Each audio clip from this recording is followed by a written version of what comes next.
Hi, Elle. Lovely to see you. Hi, Pete. Lovely to see you. Hi, Diz. Thank you for being here and thank you for moderating. Sorry, I can't see through my glasses and I've got nothing to clean them with. Bear with me.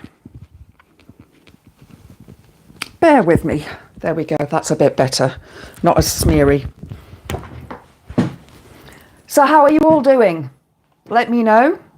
You're fine. Good, good. Good.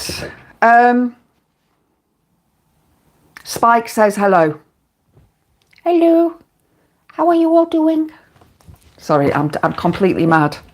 I'm completely mad. Certified as well. You know, I am mad according to the NHS, so that's all good. Hello, Spike. Yeah, Spike says, hello, Diz. Hello, Pete. Hello, Elle. Hello, Stephen. Hello, Gary. Thank you. Spike says thank you. Yes, my stuff for Bloodstock arrived. This gorgeous like jacket thing that I love. I've been wanting it for ages, but because on the Friday of Bloodstock they do the Sophie Day for Sophia Lancaster. She was the goth that was unalived. I think she was from Scarborough or Whitby. I think it was Scarborough. And she was unalived by some people who didn't like goths. So they have the Sophie Lancaster stage. And so on Friday, everybody wears pink. Well, not all pink, obviously, but they all sort of, you know, go dress up. And so I've got some nice pink fairy wings. And I've got these pink dready things that are like, they're called hair falls. They're wool. And they tie in, so I'm going to be wearing those. And then I bought some of those steampunk goggle things that I'm going to put on my head. And I've got some pink tights and a pink tutu and some pink, long pink things and stuffs. So I shall take photos and I shall post them. Probably only when I get back from Bloodstock because, yeah, you know, it takes so long to upload things while I'm there and because I'm not obviously on Wi-Fi. So, yeah, but I will try and go live if I can while I'm there. Or however, there isn't really a quiet field. You know, it's a heavy metal it's a heavy metal place. So, you know, festival. So, yeah.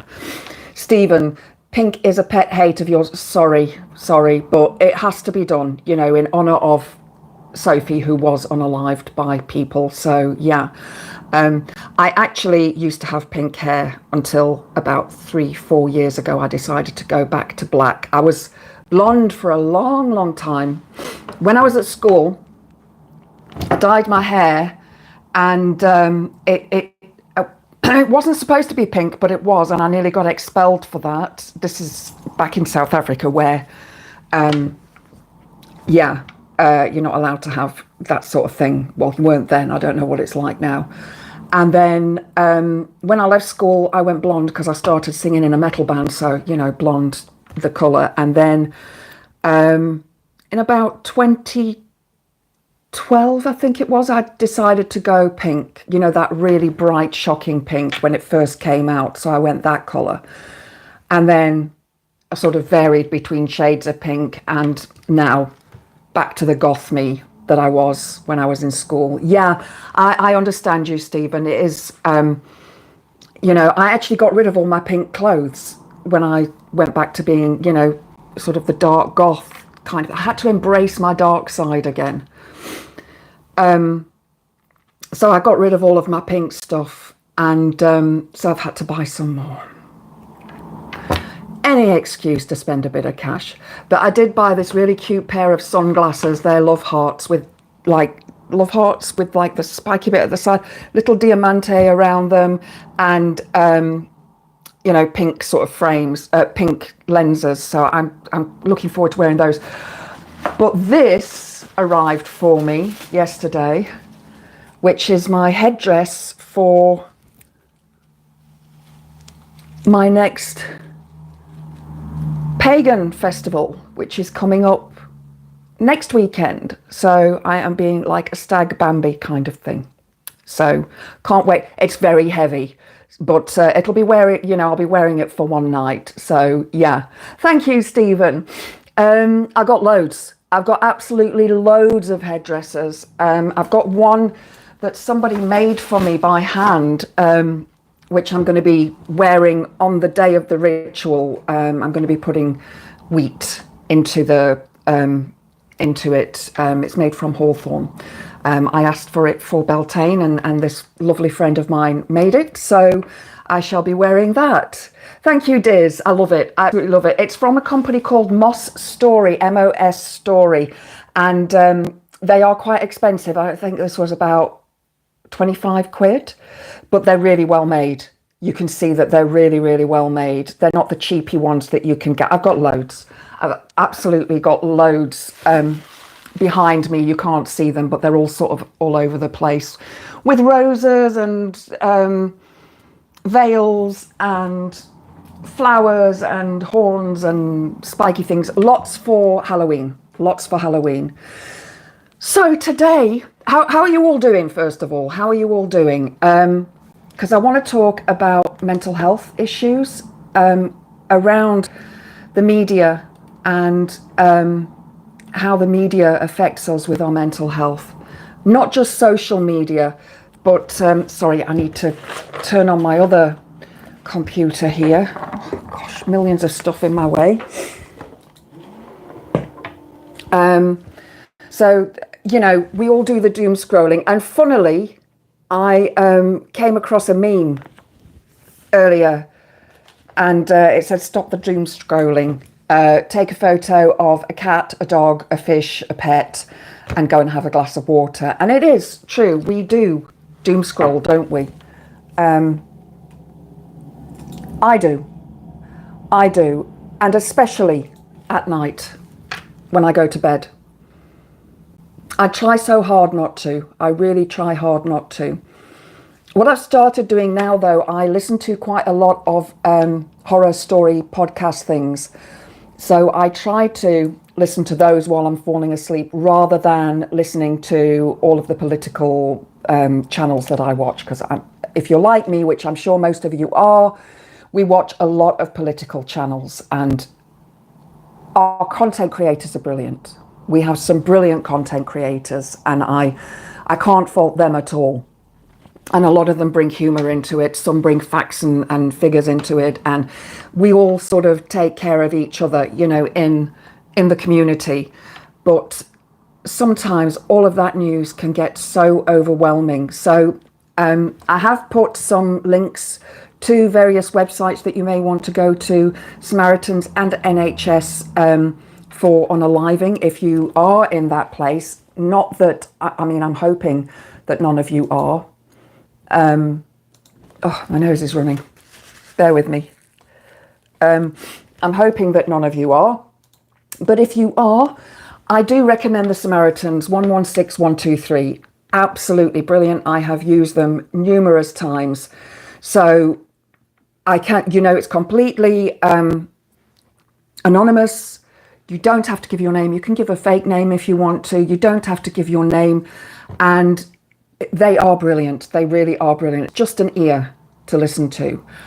And, maybe you have a friend that you can speak to, or, a family member. I really struggle when I am in a dark place of speaking to people. I will look through the contacts on my phone or through Facebook, and I think, I can't speak to any of these people. I need to,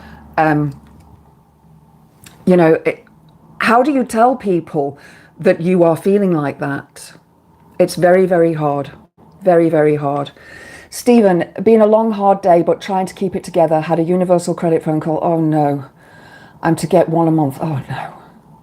I'm so sorry. I'm so sorry. And I know how stressful that is. I've got my PIP form, which I've had to update because things have changed in my condition. So I've still got some blood tests coming up in a couple of weeks that I have to have done, and checking my kidney function because there seems to have been a bit of a problem there recently. So I completely understand how you feel. Annie was an arrogant bee as well, and I'm so sorry. You're supposed to be grateful they're paying your rent. Yeah, I know. I know. We shouldn't have to feel grateful, especially, I don't know who of you have been, unemployed or on sick or, on PIP or disability or whatever. I don't judge because I know that some of us are just in a state where we need that help. I paid into the system for many years. I was working for other companies and then I had my own business. So I was working for myself, did my own tax returns and paid in whenever I could and whenever I needed to. You reminded him the taxpayers pay your rent and benefits are taxed. Yeah, they are. They are.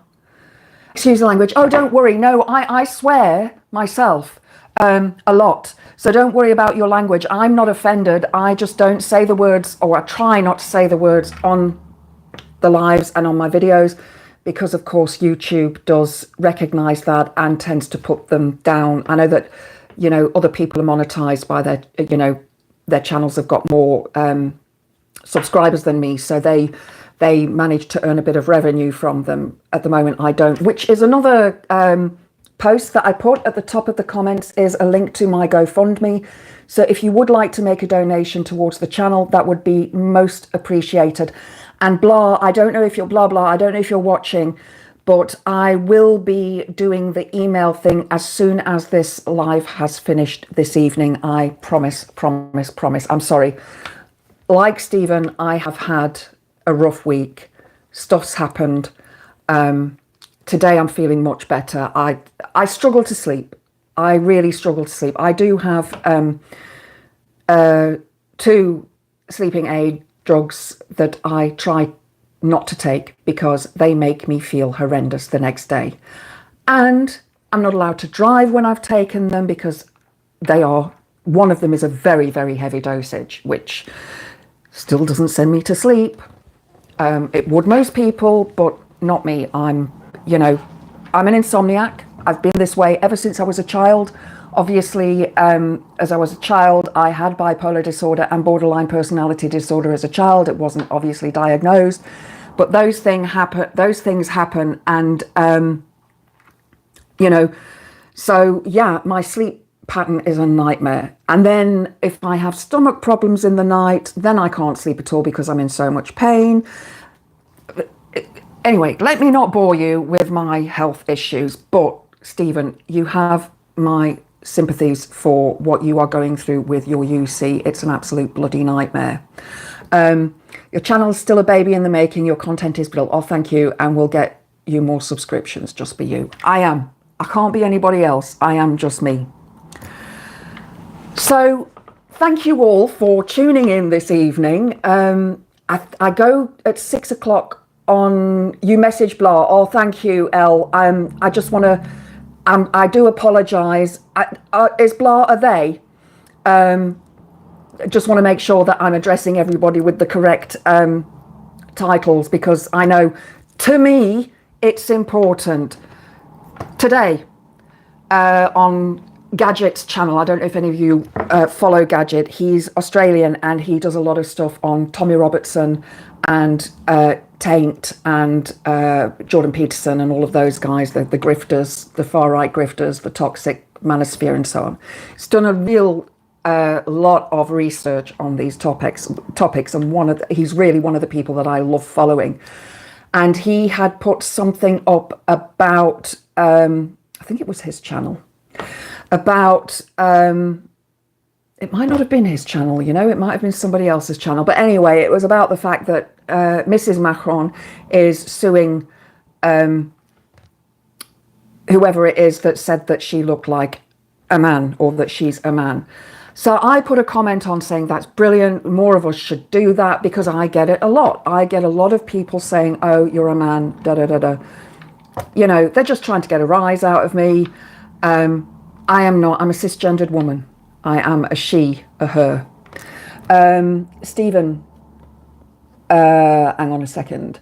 Witchy, get on top of any renal issues, sharpish. Yeah, I've got chronic kidney disease. I do have chronic kidney disease. So yeah, I definitely do. I don't think it's that serious because I check the colour of my urine on a daily basis and it seems quite okay. I've got no back pain at the moment, but they do want to do further checks and they want to check my cholesterol again because the last time I had it done, my cholesterol was on the borderline of me going onto meds. But with all the running that I've been doing and all the weight that I've lost, my resting pulse rate is now 52. My blood pressure is still a bit iffy, but it's mostly low. My breathing, because I've got COPD as well, so my oxygen level is about 96, 97, which isn't bad for me. So Candice Owens, yes, that's it. Thank you, dears. It was Candice Owens. Yeah, I'm so glad that she's doing that. But yeah, Pete, I am aware. I don't want to go down that road. You know, my dad, before he passed, he had comorbidities up the wazoo. He had liver cancer, but he'd already had kidney disease. He had heart issues. He had so many things wrong with him before he passed, and he had to wear a permanent catheter and so on. And it was horrible. It was horrible to see him like that, and it was horrible to have to care for him like that as well, because my dad had always been this big, strong man. You know, he was big, he was strong, he was powerful, and to see him like that was awful. And I remember we were sat one night, it must have been 2:00 in the morning. I was sleeping on a blow-up bed in the living room. The doors were open. It was my mum and dad live in a flat, or my mum still lives there. So I could see into his room, and he shouted me he needed to use the commode. Anyway, we were sat on the edge of the bed before I got him back into bed because he wanted to sit there for a while. And he said to me, "I'm a F up." And I said, "Dad, you're not." I said, "Your body is, but you aren't." And I feel so honoured that I was there with him at the very end. I really do. Which brings me on to, you know, Ozzy Osbourne and his passing and how sad that is. So, you know, I am so amazed at how many people on my timeline on Facebook are fans of Ozzy, and I would never think they would be. I mean, obviously, I've got a lot of metalhead friends and a lot of goth friends who are fans, but just so many people loved his work. Absolutely brilliant. So he's now wherever he is with Lemmy and the rest, you know, having a drink or two. So, Stephen, you've got chronic mood disorders and you cannot control it. Defo shows a different side. Yeah, I get you. Completely get you. I've got bipolar and borderline personality disorder. I suffer with anxiety and CPTSD as well. And I am on medication. I've been on medication for a very, very long time. And I seem to be at a place now where the medication is actually doing what it should. But also, I have learned so many techniques to help me with my mood swings and, you know, especially depression. My bipolar, when I go into depression, that is when I get to the level of doing things to myself that I shouldn't. I have tried to remove myself from this earth 11 times now. So I completely understand where you are. And I'm going to put my email address up on my site later on today or tomorrow, so you can email me if you need to, and if you want to chat, you know, about those issues. So that's what I wanted to talk about today, is about you know, our mental health when it comes to the media, not just the media but social media as well. Stephen, you were diagnosed with HIV in 1988 and one of the longest survivors. Wow, that is amazing. Although it has caused some issues, obviously your antiviral meds keep it in check, but non-detectable for 8 years now. That's brilliant. That is absolutely brilliant. Pete, do I take a lot of pain meds? I've needed them from my teens from motorcycle crashes, injuries, not good for the kidneys. Now docs have me on oxycodone, which is renal friendly, heavy duty. Yeah, that doesn't work for me. Paracetamol doesn't work for me. Aspirin does, but not very much. But the only thing that really works for me is ibuprofen, as far as pain goes. Paracetamol does not go with my head meds. That it sends me wappy. I have tried naproxen, and there's one beginning with a T. Can't remember the name of it now. There's one beginning with a T which I've tried before, and they also did nothing. Oh yeah, and I've also been on what do you call it, morphine, or in the past, and did nothing for me except constipate me. So I try to stay away from painkillers. I really do only take them when I absolutely have to. I will suffer with the pain, like my ankle. It will, that injury is always going to be there. It's never going to go away. I just run through it. I just go, right, okay, you want to run, so just run with it. When it's pain in my back from my kidneys, I know what it is, so I know not to take anything then, and I drink water. I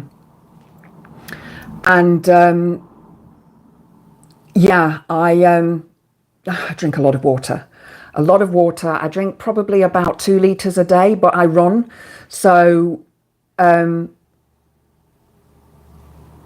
run, and so I drink about 500 mils when I'm doing a shorter run. When I'm doing a long run, it's 1 litre, and I have my isotonic stuff in there, my electrolytes in that drink. So that is replenishing back what I'm losing through sweat. Because I sweat a lot when I run. Really, it's like get home and I'm just dripping. I always have a towel in the car or by the door when I get in, so I can just wipe the sweat off of me. And I just try to go without painkillers. I really do try to go without painkillers. Graham isn't law on this, but right, what works for one isn't for everyone. Absolutely. Absolutely. We all have different tolerances. And that's what I want to talk about, is different types of depression cause different sort of, not symptoms, because all symptoms are the same, but different levels of depression. And we all, everybody has the possibility of becoming depressed. Everybody. It's not just something that happens to one type of person or another type of person. Anybody can be depressed at any time in their life. And certain people like Richard Tice, who say, oh, it's not a real illness and so on, and people must just pull up their socks and get going. Doesn't work like that. It does not work like that. It really doesn't. So I looked at some stats. I was doing a fill. I looked at some stats. I have linked a lot of the websites that I've got the information from into the description box, so you can go and read this yourself. This is from Forbes. And this is a clip of a sort of breakdown of a longer article. So I've got the longer article here. I think I posted that. So, as I say, depression. Okay. Now I've got, this is just a cheapy book that I bought. Really, really good though. It's got everything you need in it to look up stuff. So if you are interested, it is called Psychology, A Complete Introduction by Dr. Sandy Mann, University of Central Lancashire. So she is local, she's British. This is 2016. So it's pretty much up to date. And I was flipping through it earlier today, and it's very easy to understand, nice. It's set out nicely. You can, go to the index in the back and you can reference it. So I've got anxiety up in here, and I've got depression up in here as well, because a lot of what we experience when we see the news on a daily basis is anxiety. It's the OMG, what is going to happen to me? What is going to happen to me? I'm pretty sure, Stephen, that you experience a lot of that with what you're going through. Stephen, depression is personal and we go through it differently. We do. There is no, this is how depression should be. However, there are certain things that we need to look at. Oh yeah, I need to tell you guys, I cancelled my Labour Party membership today. Bye-bye. I just can't anymore. I just can't. Did anybody see Max's video earlier on about that guy who is working for the Labour Party and telling them to stop the boats and I was like, no, this is not on. But Max also posted a video this morning, and it was an interview with Jack. Is it Jack or Zach Polanski from the Green Party? And I was like, that's it. I'm joining the Greens. So I joined the Greens. I have to be affiliated to some sort of party. Luckily, you get a discounted rate on joining the Green. Well, you did with Labour as well, but Labour wanted money every month. This is just a yearly subscription, and then obviously I can donate as and when I want to. So I was, hi Trip, lovely to see you. Yeah, I stuck with them as long as I possibly could, and I just thought, no, I can't anymore. I can't face people in the street, you know, because I work with the CLP in my area, was working with the CLP in my area. I get the notifications. I've got to come off of that now, and I just thought, I can't anymore. They are just, they're not doing what I had hoped they would do for us as disabled people, as people who are in precarious situations, who are on the breadline. I wouldn't even call it the breadline. In fact, in social sciences, it's now called the precariat. These are the people that if they don't have money that month, that's it.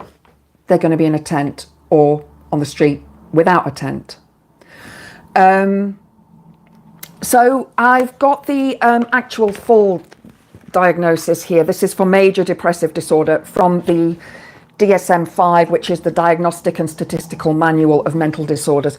Guys, if you can and you want to read it, go to the library. It's expensive. It's very expensive to buy a new copy, but I had to have it because this is what I'm studying. So 5 or more of the following symptoms have been present during the same 2-week period and represent a change from previous functioning. At least one of the symptoms is either depressed mood or loss of interest or pleasure. Now, most people who are depressed lose that interest and pleasure. I know that when I am in that place, I don't get out of bed. The only reason I get out of bed is to feed my cats and do the litter trays because they are my babies. But other than that, and then afterwards, I think you're wasting a day, you're wasting time. You could be doing so much, so many other things. But, you know, we have to accept sometimes that this is where we are. And I would try and fight depression. I would try and fight against insomnia. And I would toss and turn and get so agitated and angry. Now I don't. I just go, okay, Debs, you're depressed. You're just going to have to, you know, do what you need to do. Do what you need to do to get through it. And with my sleep at night, some nights I don't sleep at all. But I will say, since I've been running, my sleep is better. However, if my stomach plays up, then I can't sleep. You know, then I'm trying to find a comfortable position to sit, lie, you know, I try all sorts of positions. And I've left my drink in the living room. So, Stephen, I don't get angry. I go quiet and lock myself away. Yeah. 4 different types of melons. Melons are good. I've actually got some melon in the fridge, which I chopped up the other day, and I've got some cherries. So I'm going to have that for my pudding after I've finished here. So we all have a different kind of reaction to depression, to anxiety. There is no hard and fast rule. However, these are the core things that we look to as a psychologist. So depressed mood most of the day, nearly every day. So feel sad, empty, lonely. I often call it melancholy. Hi Mithril, lovely to see you. Thanks for joining. I often call it melancholy because I feel like a seagull in the sky that's just wheeling around, and it's a grey day and there's no movement and it's all still, and I just feel so sorry. That's how I feel when I get into that depressed state. Markedly diminished interest or pleasure in all or almost all activities most of the day, nearly every day. So Depressed people may not be able to read a book, may not be able to watch a movie, may not even be able to be on social media. I know a lot of the time I can't. I like put the phone down. Playing games, you know, being engaged with other things. And oh my goodness, the housework just piles up. And you know what, the housework piles up anyway. I'm really not good at housework, but yeah. And I eat when I'm depressed. I eat a lot. So some people lose weight. And that's the next point. Significant weight loss when not dieting, or weight gain. For example, a change of more than 5% of body weight in a month. And it's easily done. It's easily done. And I crave sugar. I crave salt and vinegar crisps. Those are the things that I crave. Hi, Jessica. Lovely to see you. Thank you for joining. Cherries are excellent at the moment. They are. You're depleting upon it right now. Good for you. The old Atos reviews were very limited in their diagnostics for depression. Absolutely. Thank you for saying it's interesting, Jessica. Melancholic depression is in the DSM-10 or 9. There's only DSM-5. This is the latest one. The DSM-5 was the last one that they did.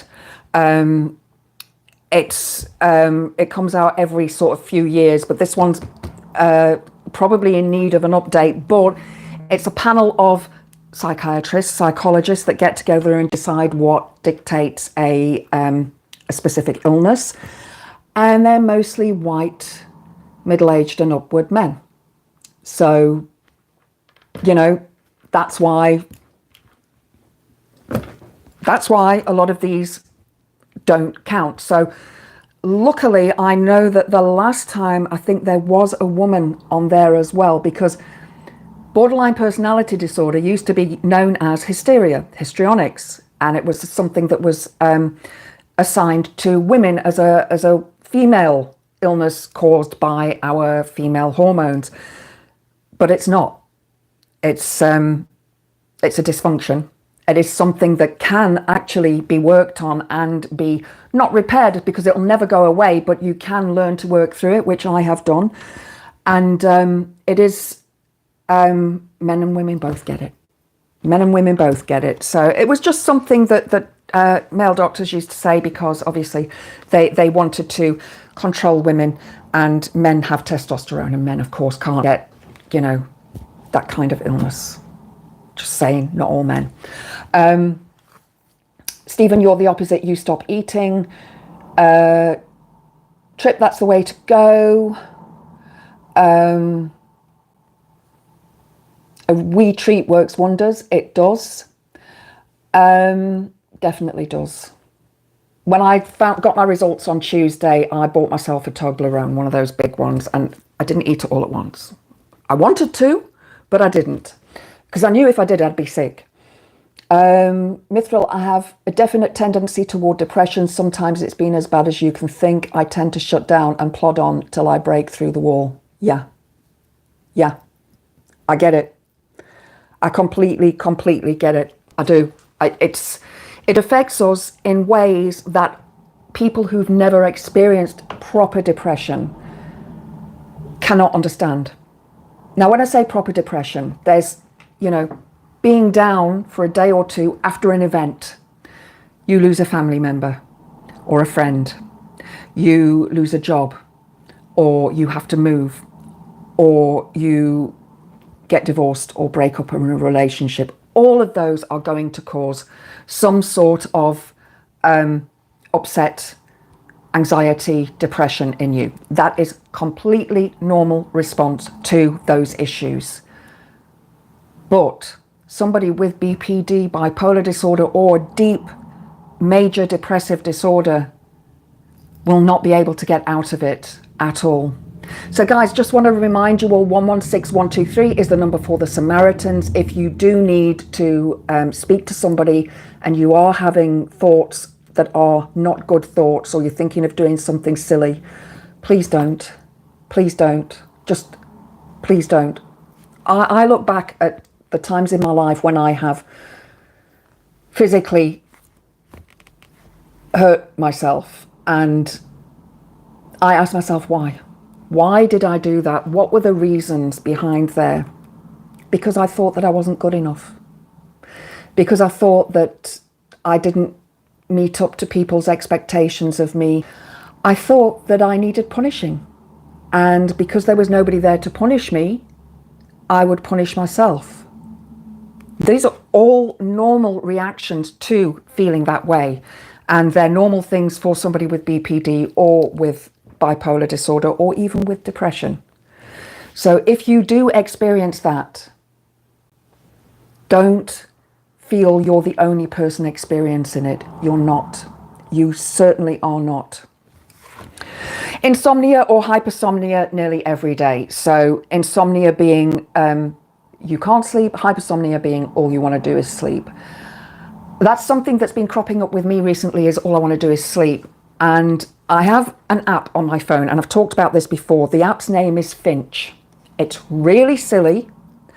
It's a little tiny birdie, and he is so cute. And you can dress him up in clothes, and you can change his colours, and you can send him on trips and all sorts of things. And every day I have a list of things that I need to do. And there is a, you can monitor your moods and how you are. Are you really bad?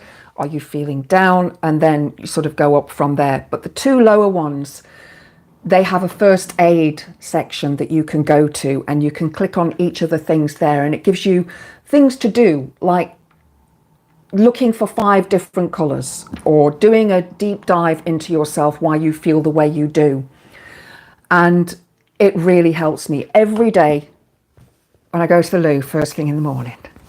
I open my little app, and you can actually sort of pet him. You can stroke him, and little hearts, and he sort of tweets. It's really cute.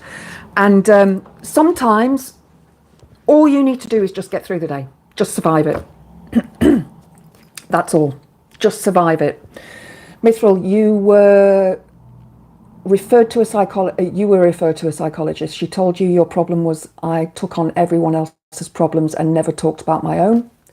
That is often the case with many of us who have empathy. We do help other people, but we can't help ourselves because we just don't see it. I told her I understood. Even a pit prop needs maintenance. Absolutely. I have a lot of friends in the pagan community who are fantastic and will help me with things like that. And we constantly help other people. Mithril, I think, are you a they or a she or a he? I don't know everybody's gender pronouns. So if you want to tell me what you are, then please, do so. If you don't want to, you don't have to. It's completely up to you. But yeah, I have my lovely friends, and I help other people all the time, always have done. But don't take that advice for myself. The same advice that I give to other people that I know will help me, I don't take it on board. And we do that. So many of us do that. Mithril, Tweet of the Day on Radio 4 is good for that. Fabulous. Fabulous. I shall have to look that up. Psychomotor agitation or retardation nearly every day, observable by others, not merely subjective feelings of restlessness or being slowed down. So that means that you are either overbusy and trying to put things aside, but you will more than likely start something, not finish it, go on to the next thing, not finish it, go into the next, and so on and so on. So you'll have half-finished things going on all over the place, or you don't do anything and you just sit or lay in bed. And there is no wrong, there is no right. Just go with it. I always say, try not to fight against depression, because fighting against it makes it worse. Whereas accepting, okay, I'm not in a good place right now. I don't need to ask why I'm depressed, because I have this illness and it's not going away. What can I do to mitigate that? Put down the phone, stop doom scrolling, or speak to a friend if you can, or just be in your own personal space. Fatigue or loss of energy nearly every day. feelings of worthlessness or excessive or inappropriate guilt, which may be delusional nearly every day, not merely self-reproach or guilt about being sick. That's, as I said to you, I felt that I deserved to be punished, that I had done something wrong and I deserved punishment. And that punishment, going on to the sort of hurting oneself side of things, and you go round in a circle. You just go round and round and round in a circle. Then we have diminished ability to think or concentrate or indecisiveness nearly every day. So yeah, you can't think or concentrate on anything. You can't, even reading a book, watching a TV program can become, such a mission to do. And deciding what to do, what not to do. This morning when I was running, I had a brilliant run today. Absolutely best run I've had in a long time. It felt like I was flying. I was a bit slower than normal, but the pace that I had, the rhythm that I had going was brilliant. I didn't feel tired. I got some new gels, same brand, but cherry flavored one. Absolutely delicious. Really, really yum. So I tried that while I was running, and that helped. So I did nearly it was 6 kilometers according to my watch. My phone said 5.4. But my running is what helps me. Some days I get up and I think, I don't really feel like running today, especially when it's super hot. I love running in the cold and I love running in the rain. But when it's really hot and humid, I don't feel like it. But then I go, okay, Debs, even if you just do 3 kilometers, just run round the block. It's going to lift you. That serotonin is going to be replenished, and it does get replenished.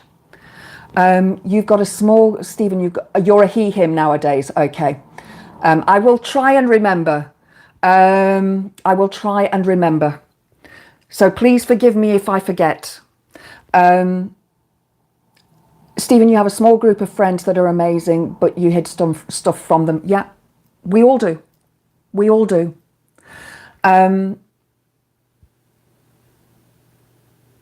Yeah, you do. You sort of try to overcome that feeling and say, okay, I know that if I run, I'm going to feel better. It might be a dreadful run. It might hurt. I might end up walking some of it, but I've done it. And then we have recurrent thoughts of being unalived, recurrent unaliving ideation without a specific plan, or actually attempting it, or a specific plan for unaliving oneself. Now, okay, trigger warning. Trigger warning. If you need to, turn the volume down, take your thingies off, your captions off. I have always got a plan. Always have had. So when they ask me, when I see my psychiatrist, because you see your psychiatrist every 6 months, and he says, do you have a plan? I'm like, yeah, I do. It's always there. Always there. I know exactly what I would do. However, I don't think about it anymore. But this week, there's been a couple of times when I have felt like giving in, a couple of times when I have felt sliding down that depression. Now, I quit using weed in December last year so that I could run better with my COPD. It was not wise, but I did enjoy the high, and I hardly ever drink anymore. But back when I was either manic or depressive, I would definitely self-medicate, and that was not good. I may spend days self-medicating, and that is no way to live. That is no way to live. Now, I'm not saying to anybody, you do what works for you. What works for you is what works for you, and that's what you do. Sorry, I'm going to put that aside now. all I can do is give you some tips and hints of what I have done in the past. Mithril pot made you very paranoid, so you gave it up. You see, it depends on the strain. Different strains have different effects.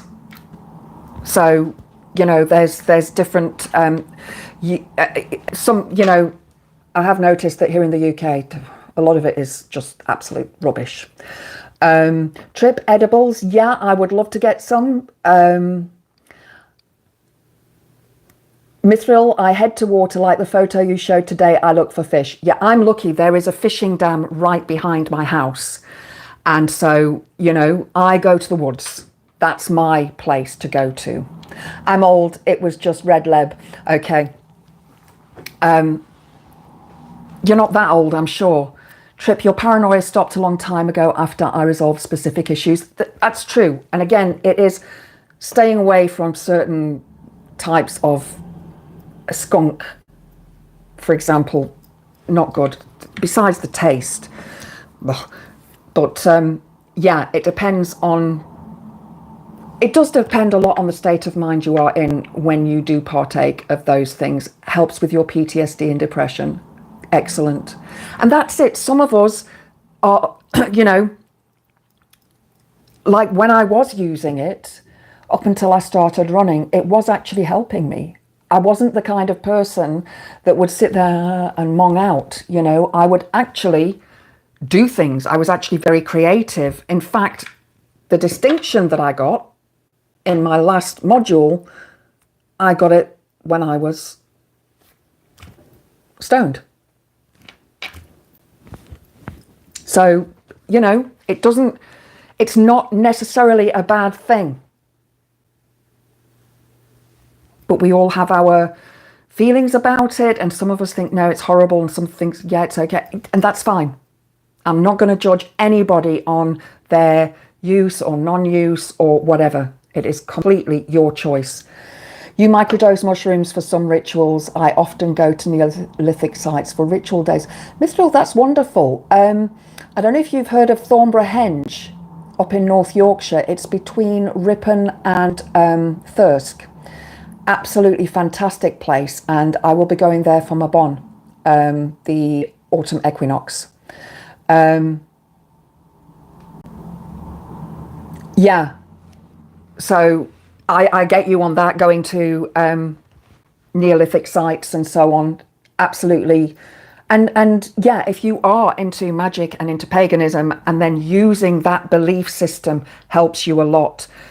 If you're Christian, if you know, whatever faith you have or are, that can help you with your depression, with your darker thoughts. Long Meg and her daughters is your site of choice. I'm not sure where Long Meg is. I don't think it's near where I am. I'm close to Arbor Low and the Nine Ladies. That's the sort of closest ones to me in the Peak District. Keswick, okay, so Lake District, okay, I'd love to go. One day I'll get myself to the Lake District. One day I will.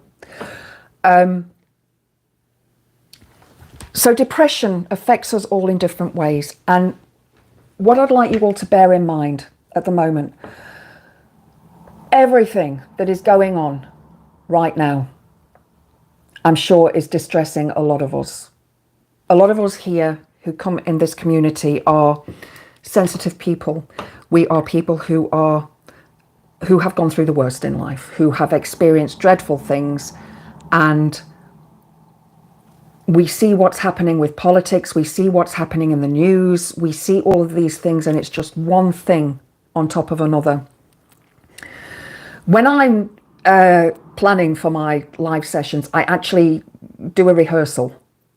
While I'm putting my makeup on, I'm like, you know, I go through a rehearsal and the things that I want to say. So I'm putting my makeup on, looking in the mirror and saying, right, this is what I want to say. And I can't watch those advertisements with animals that are mistreated. I can't watch. I have to change the channel, stop the video, whatever it is, I can't watch it. I just have to hide my eyes. Even I was watching Gladiator 2 the other day, and the horse fell down, and I was like, no, that can't be. And then there was another movie that I was watching the other night where somebody actually pew-pewed a horse, and I was nearly in tears. I mean, I know it's not real. I know it's a movie, but, you know, animals.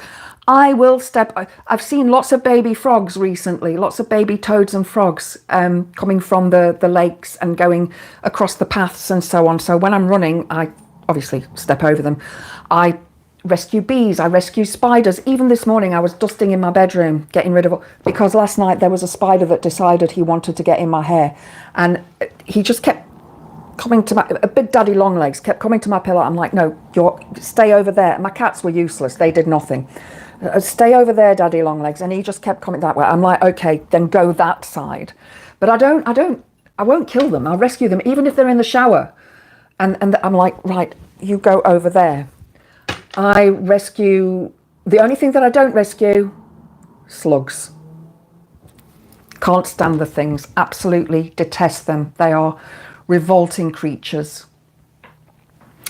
Bombing of innocent people. Yeah, that was where I was going on to this. And again, trigger warning. That photograph, I don't know who saw it, of that mother in Gaza carrying her child who was just skin and bones. How can people allow this? You know, I'm pretty sure some of you, maybe of my age or older, remember Ethiopia when there was the famine. Live Aid was for that, wasn't it?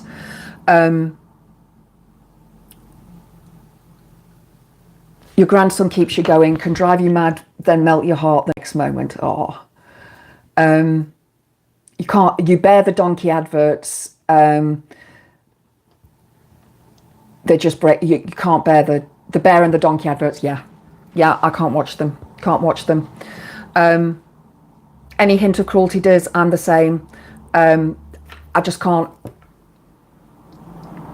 Trip, I vaguely remember fighting someone for unaliving a house spider. I should not have done that. I get you. I when I'm dusting, I'm sorry, spiders. So, and I try and go around them so that they've still got their little, webs, because I don't want to kill them. When I'm in the woods, and I can see, first thing in the morning, you can see the threads go across from tree to tree across the path. I'm like, sorry, spiders. And I sort of put my arms through and lift them so I'm taking the threads. I just don't want to hurt any creature or any animal. Mithril, my parents were from the Peak District. New Mills. Dad was in Kinder Scout Mountain Rescue in the 50s and early 60s. Oh, wow. Trip, or trying to fight them. Yeah.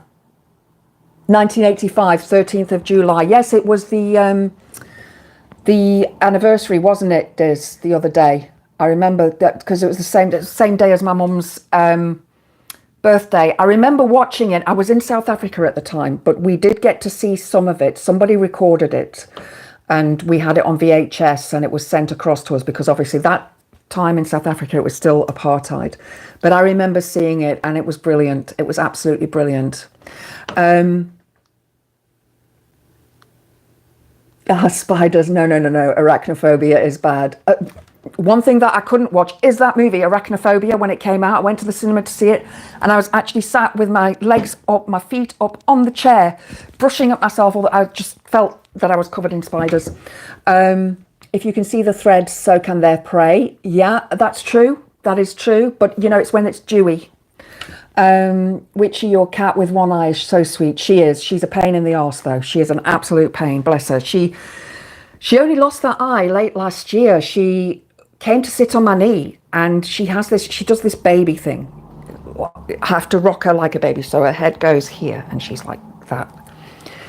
And she looks at me, and she had a poorly foot a few months before, and she would bring her paw and do that to me, and I'm like, okay, what's going on? And she wouldn't let me look, so I had to take her to the vet. She had a thorn stuck in it, so she was fine. But then with the eye, and she got on my knee, and I'm like, okay, there's something wrong here. And I could see her eye was weeping, and I've got drops, so I put drops in, it didn't help. And then her breath started to really smell bad, and she was swallowing all the time. And the abscess was behind her eye. So I took her to the vet, gave her antibiotics. She had an antibiotic injection, brought her home, stuff for her eye. And she's my lap cat. She wants to be on my knee all the time. So I have no choice. I have no choice in the matter. You know, I am going to get sat on. And the next day, it wasn't any better. So I took her back to the vet and different eye stuff. And I knew she had an abscess. And you know how you just know sometimes that this is what's going on. Anyway, I took her back the next day and I said, look, I think you need to remove her eye, because the eye was now starting to really push out of the socket and she was really suffering. She was under the bed. She wouldn't come out from under the bed. I had to crawl under the bed to get to her. She was very, very poorly. So she, so I took it in on the Saturday and they said, okay, but you do know it may be something else. And I'm like, I do know, but I knew in myself that it was an abscess and nothing untoward. So bless her, she came home. I've got a cage that I've used for, because I've got one cat that's only got 3 legs. She lost her leg. That's another story for another day. So Goblin, I put into the cage. So she could see me. She was there. She could see me, and she got lots of attention, and she healed really well. And luckily, the vet, fantastic stitching on her eye. Fantastic stitching. You really couldn't see the stitches, and even now you can't see. It's really, really neat. Not fond of slugs. They get evicted. Yeah, mine do too, but arthropods and centipedes trigger your disgust mechanism. I'm like that with slugs. I'm like, ew, because I get quite a lot, and I get the brown ones, which are even worse. Spiders are amazing. They certainly are. Wait, it's conditioning. Spiders, rats, all good. Yeah, I've no issue with any creatures. Mother's instinct with the cat. Yeah, definitely. I've always known when there's going to be something, but I am a Reiki master as well. So there is the healing, and I was doing healing on her, and you can feel, you can tell. I've got a 3-legged cat, Zinke Zelensky, big, black, fluffy fellow. Oh, my 3-legged, she's a tortie. She's a mother of a litter of, well, she had a litter of 4. One was stillborn. Bless, that was horrible. Buried him. I tried for ages to resuscitate him, tried for absolutely ages. I was, his little heart and moving his little legs and blowing on him, and he was gone. But she came in one night and dashed straight upstairs, and then I noticed there was blood. Don't know what she'd done. Got upstairs, tried to treat her and saw, okay, her leg's broken, so took her straight to a 24-hour vet. She cost me $5,000 to get that sorted. There was a lengthy process, but they tried to repair it, and she re-broke it, so we then had it amputated. And but she's fast. She's as fast as lightning. But I think it's easier for them, because it's a back leg, I think it's easier for them to be fast than to be slow. Unfortunately, all the other cats gang up on her, and I have to protect her from them, and because she can't scratch that side of her head, so we have a thing that we go through, and she likes me to scratch in certain places, and a mother knows, a cat mother or cat dad knows. That's certainly not cheap. Yeah, they are all insured, but it went beyond her insurance. It went above and beyond her insurance. So anyway, coming back to depression and anxiety from the media, what can you do? Put your phone down. Don't doom scroll. I know how hard it is to do that. I do. When I was a kid, we had to go to the ticket box by the shops. We didn't have a phone at home, and it was still a rotary. And we never even thought about things like that, and seeing what's going on in the world. News was, slow to reach us. We didn't have the internet and the immediate news we have. I mean, I saw earlier on, again, trigger warning for those who don't like war. Is it Cambodia that has attacked Thailand? Was it Cambodia and Thailand? Let me just Google that.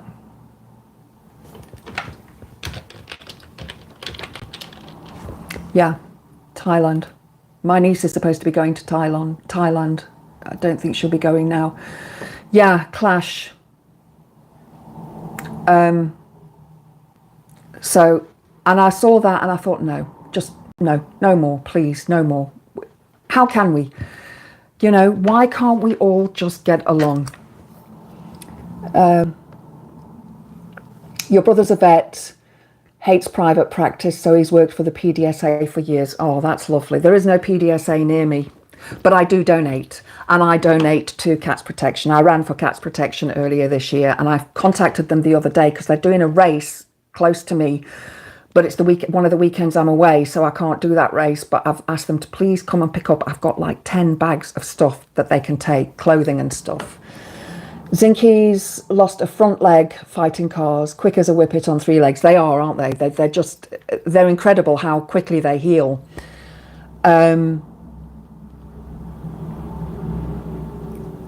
Cleaned out a lot of channels I was subscribed to because I was on Overkill, and it just got to me. Yeah, Stephen, I like watching my horror channels, and I like watching paranormal, ghost hunters and things like that. It's entertaining. It's not, I'm not being bombarded with that news 24/7. Yeah, doom scrolling. Exactly, doom scrolling. You only get your news from YouTube sources. Stay away from anti-social media. Yeah, I hear you. I do look at the headlines. They do come up on my phone. Obviously, what I'm doing, I have to stay on top of things. And it's not always easy to do. It's not always easy to put your phone down.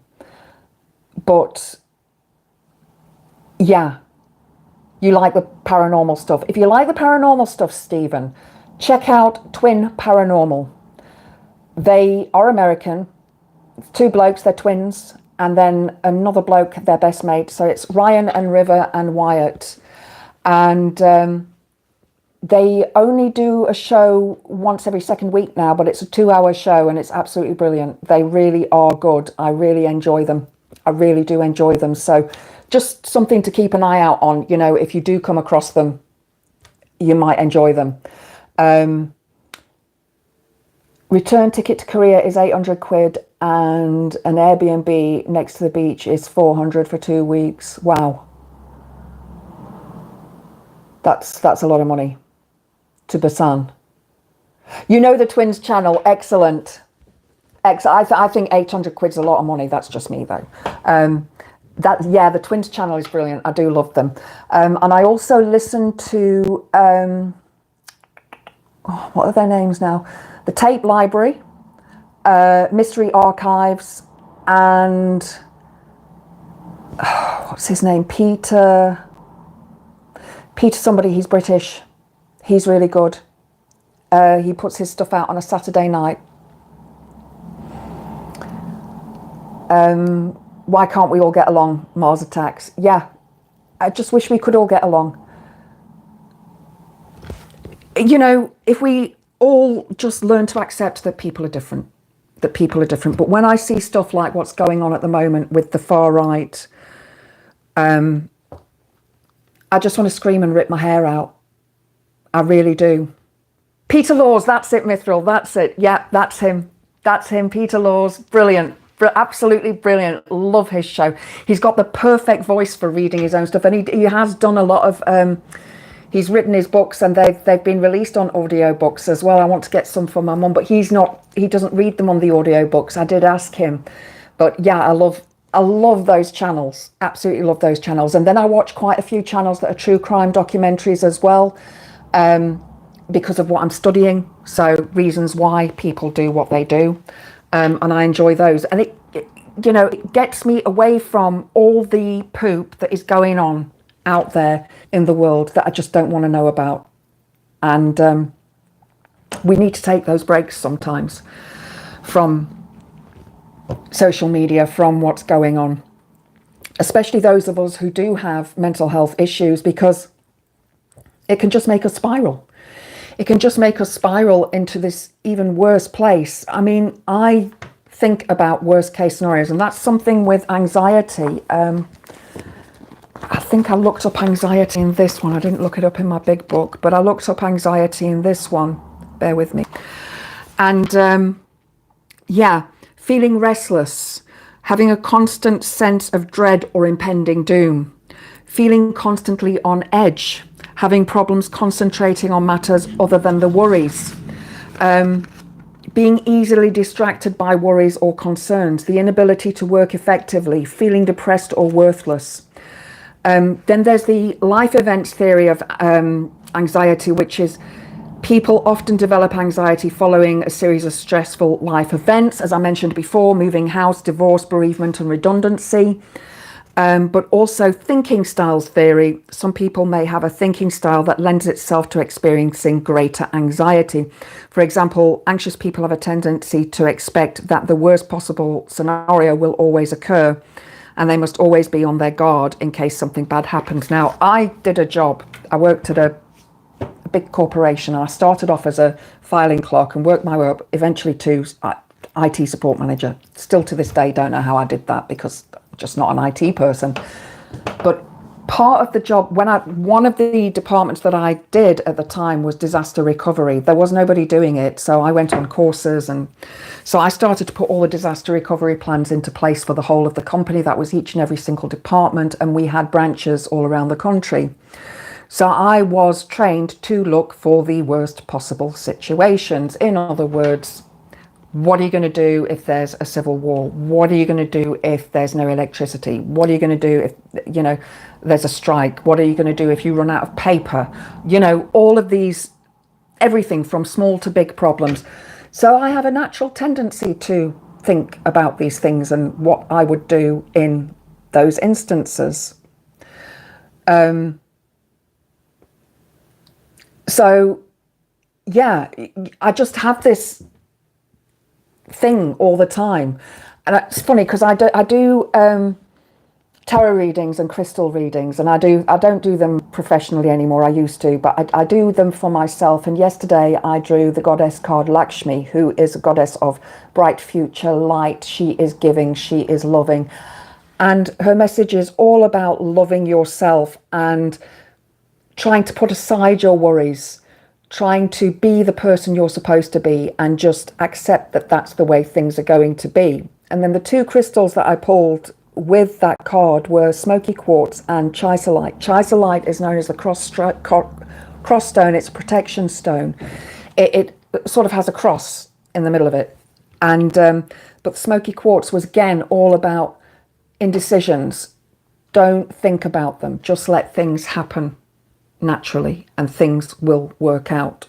So when I come to the thoughts of one day I'm going to have to move from this house because I rent and it is earmarked to be demolished, don't worry about it, because something will happen.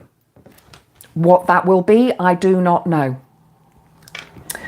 Mike filling in, so a shorter stream.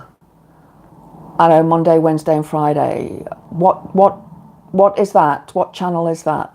Is that Mike Dix? For Graham, yeah. I missed his show this week because he finished early today. There must have been a problem, and then I saw he was going to start again, but then it didn't happen. So I'm guessing there was technical issues. But I was asleep this morning. I missed Reagan this morning, and I missed Mike this morning. Ghost of Britain used to be good, but their infighting was mind-boggling. Yeah, I've never seen that one, so I don't know that one. Anyway, guys, it is 7:10 and I've got a horror movie lined up to watch. So I am going to go and sit down now with my cherries and melon and watch that. Yeah, I did need the rest, Mithril. I had 2 nights ago, my stomach went funny. It does, and it's always at night. It's never in the day, thank goodness, to be honest.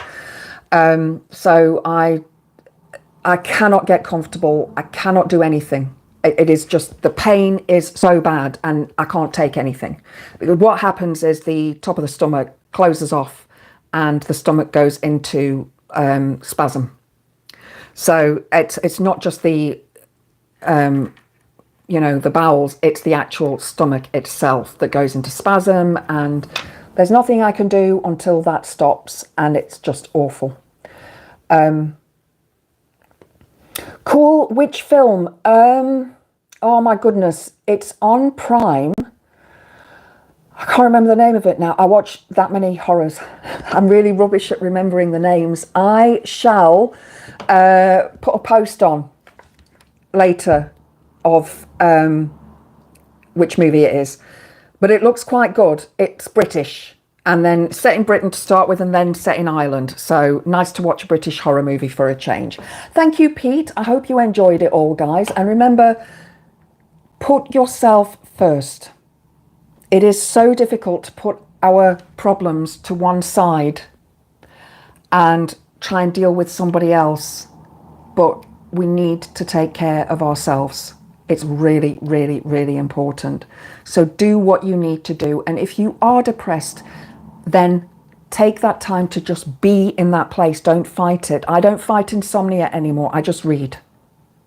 Sometimes I get up and move around the house for a bit, maybe do some dishes or put some washing away, but don't fight these things. It's not worth it. It really isn't worth it. Thanks for the company, everybody. Yes, take care. If you haven't liked, please like. And yeah, I will see you all. I'll be back again on Sunday. I'm doing Stuff and Nonsense on Sunday. And I'm actually going to be focusing on why women choose the bear. So I hope to see you then. Stay blessed. Take care. Mwah.